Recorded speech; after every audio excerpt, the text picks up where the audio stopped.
Ladies and gentlemen, welcome back to the EGL Open here. Joining me on the analyst desk, we have Stealth and also LewTee. Just come off a great victory there, game number 5, very, very close.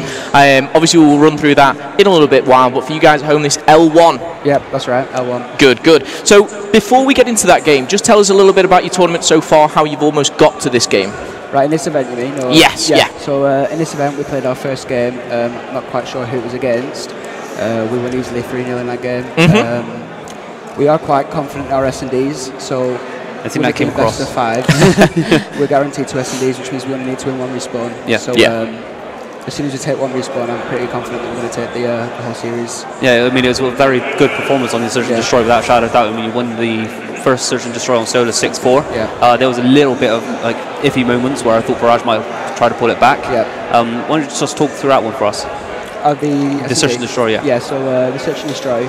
We do a lot of S&D online through wages, GBs, or because you can't really get scrims like that. But we make sure we've got a strat for every single round. Okay. So the round we source flank, we make sure we get Den's back garage, and we just play off them really. And it's mainly countering what they do. Yeah. We've played against the likes of Detain and Halle before, so it's sort of predictable in the way that they play in S&D.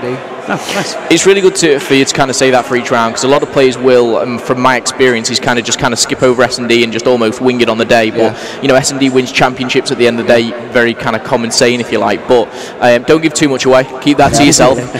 But obviously, the hard points, we saw them kind of almost fighting back. You know, is that, would you say, maybe a weak mode for yourself, or would you just say S&D is your strong one? I'd say online, Hauppauge was one of our better game modes. I'd say Uplink was our weakest, but at this event we've proven that Hauppauge seems to be the weakest one, and Uplink seems to be our best one. So I mean, the hard point, I didn't play the best in the first one. That's probably why we lost.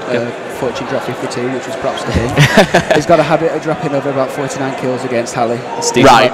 So props to him for doing that. Second hard point was the Biolab one. I mean, Den's admitted after the game he didn't have the best of his games. He's a really good player. S&D's his best map, and he showed that in the final game mode. Yeah, I mean, the first hard point was extremely close. It came down to the last hard point, and it was 2 points the difference in the entire thing. Yeah. I mean, what would you say was the reason why it was so close? I'd say they seemed to pick up the scrap time more than we did. Especially in that last hill as well, they also seemed to flood at the same time. We had a habit of pushing individually, so we wouldn't trade our kills in that last round. We tended to get like 1 kill and then die from someone else. I think that was where we lost it in that one.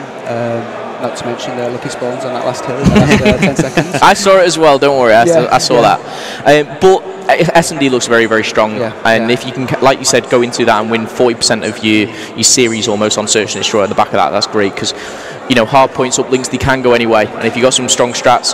Just a couple more questions for you. For the series, would you say there's a particular MVP from your team?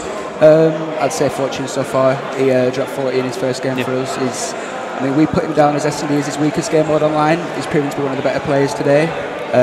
I think he's just had a strong all-round performance, and he's impressed with this event. Good, good. And finally, your top 3 predictions for EGL here today, excluding yourself. Right, I'd say Infuse to win, XL second, and Exertus third. Interesting. A lot of people have said XL this weekend. A lot of people are saying different to me, which is worrying, quite honest, because I like to be right in my predictions, but